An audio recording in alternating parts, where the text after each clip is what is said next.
Hey all, Ron here from Military Images Magazine with a new episode of Life on the Civil War Research Trail and a series of videos on post war letters and other writings about the failures of the Confederate Army at Gettysburg and who received blame, who didn't, how the loss impacted the outcome of the entire war. I've shared perspectives mainly from Southern generals debating amongst themselves or providing commentary to mark their own place in history and attempt to set the record straight.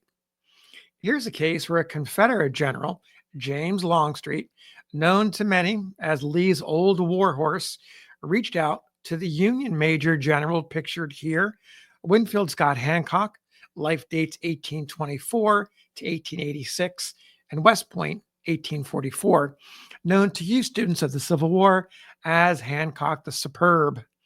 Longstreet sought out Hancock's opinion on Gettysburg. Hancock, Longstreet's former adversary, having played a consequential role during the battle for the northern side, was a perfect person to ask. I want to share Hancock's reply, dated from New York City on January 17th, 1878.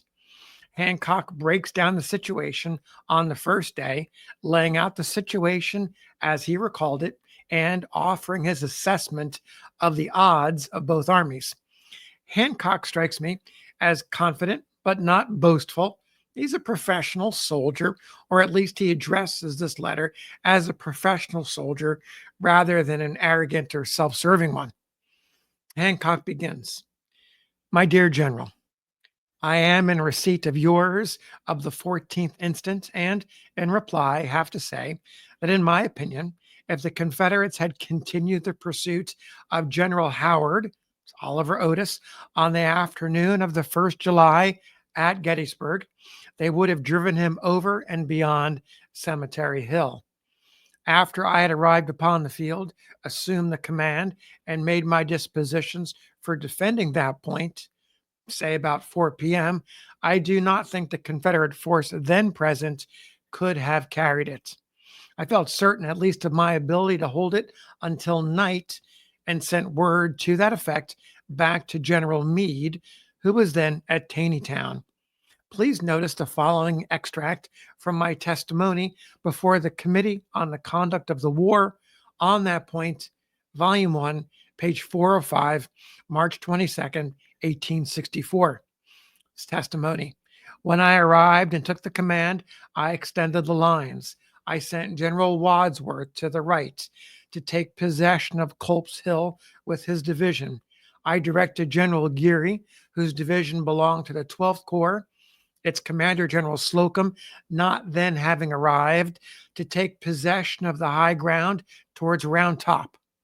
I made such disposition as I thought wise and proper, the enemy evidently believing that we were reinforced or that our whole army was there. They discontinued their great efforts, and the battle for that day was virtually over. There was firing of artillery and skirmishing all along the front, but that was the end of the day's battle.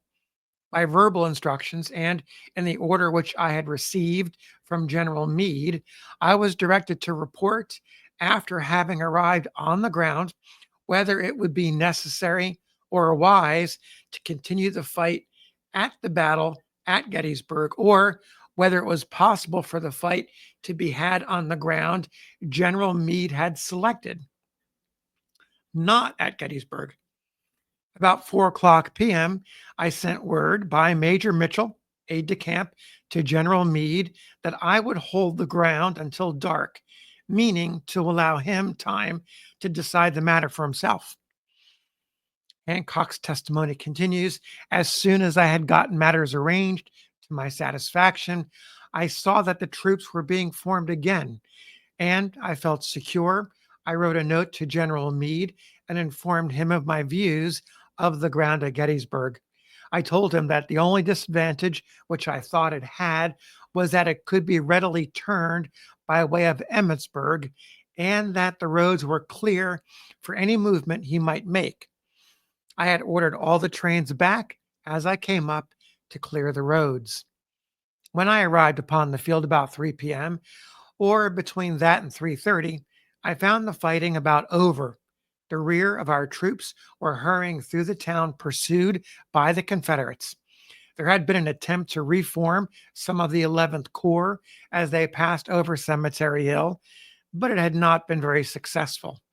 I presume there may have been 1,000 to 1,200 at most organized troops of that corps in position on the hill. Buford's cavalry in a solid formation was showing a firm front in the plain just below, in line of battalions en masse, it is my recollection, Cemetery Hill to the left of Taneytown Road. I at once sent Wadsworth's division of the First Corps and a battery of artillery to take post on Culp's Hill on our right. The remainder of the First Corps I placed on the right and left of the Taneytown Road, connecting with the left of the 11th Corps. These were the troops already on the battlefield when I had arrived and made my dispositions. About the time the above dispositions were made, Williams's division of the 12th Army Corps came upon the field and took possession to the right and rear of Wadsworth's division of the 1st Corps, and subsequently Geary's division of the 12th Corps arriving, I caused it to move to our left and occupy the higher ground towards Round Top to prevent any local turning of my left, feeling safe as to the front.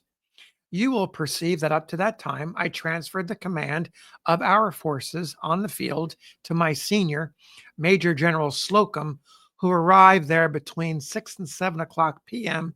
These two divisions of his corps, Williams's and Geary's, were all the fresh troops that had actually marched on the battlefield. Please see on this point the following extract from my official report on the battle. He's moving now out of his testimony before the Committee on the Conduct of the War to his official battle report. And Hancock wrote there, at the time the 1st and 11th Corps were retiring through the town, closely pursued by the enemy. The cavalry of General Buford was occupying a firm position on the plain to the left of Gettysburg, covering the rear of the retreating corps. The 3rd Corps had not yet arrived from Emmitsburg. Orders were at once given to establish a line of battle on Cemetery Hill, with skirmishers occupying that part of the town immediately in our front. The position, just on the southern edge of Gettysburg, overlooked the town and commanding the Emmitsburg and Taneytown roads and the Baltimore Turnpike, was already partially occupied on my arrival by direction of Major General Howard. Some difficulty was experienced in forming the troops of the 11th Corps, but by vigorous efforts, a sufficiently formidable line was established to deter the enemy from any serious assault on the position. They pushed forward a line of battle for a short distance east of the Baltimore Turnpike, but it was easily checked by the fire of our artillery. In forming the line, I received material assistance from Major General Howard, Brigadier General Warren, Brigadier General Buford, and officers of General Howard's command. As soon as the line of battle mentioned above was shown by the enemy, Wadsworth's division, 1st Corps, and a battery, thought to be the 5th Maine, were placed on the eminence just across the turnpike and commanding completely this approach. This important position was held by the division during the remainder of the operations near Gettysburg. The rest of the 1st Corps, under Major General Doubleday, was on the right and left of the Taneytown Road and connected with the left of the 11th Corps, which occupied that part of Cemetery Hill immediately to the right and left of the Baltimore Turnpike.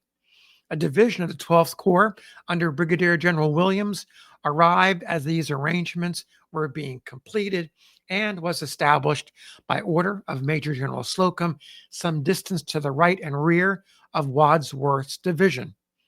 Brigadier General Geary's division of the 12th Corps arriving on the ground subsequently and not being able to communicate with Major General Slocum, I ordered the division to the high ground to the right and rear near Round Top Mountain, commanding the Gettysburg and Emmitsburg Road, as well as the Gettysburg and Taneytown Road to our rear.